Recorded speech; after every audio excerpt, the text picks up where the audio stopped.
भगवान का सबसे बड़ा भक्त बन गया, उसका अपना पुत्र प्रहलाद। प्रहलाद बचपन से ही भगवान विष्णु का नाम जपता था। उसे अपने पिता की शक्ति या डर से कोई फर्क नहीं पड़ता था।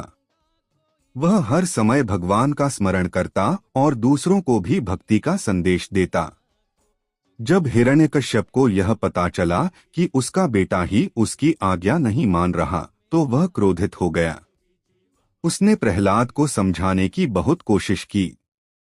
उसने कहा, मैं इस संसार का सबसे शक्तिशाली राजा हूँ, मेरी पूजा करो। लेकिन प्रहलाद ने शांत स्वर में कहा, पिताजी, सबसे शक्तिशाली तो भगवान हैं। मैं केवल उन्हीं की पूजा करूंगा।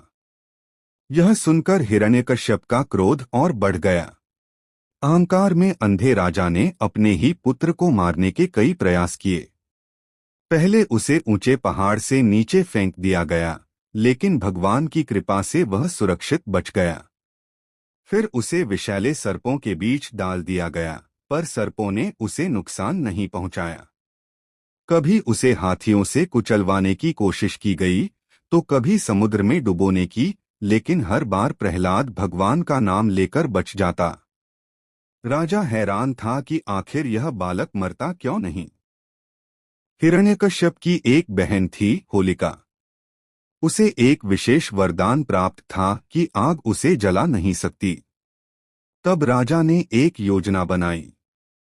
उसने होलिका से कहा कि वह प्रहलाद को गोद में लेकर अग्नि में बैठ जाए।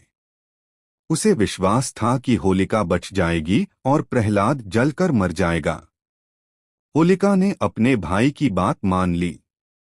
एक विशाल अग्नि जलाई गई। पूरे राज्य के लोग यह दृश्य देखने के लिए इकट्ठा हुए। होलिका प्रहलाद को गोद में लेकर आग में बैठ गई।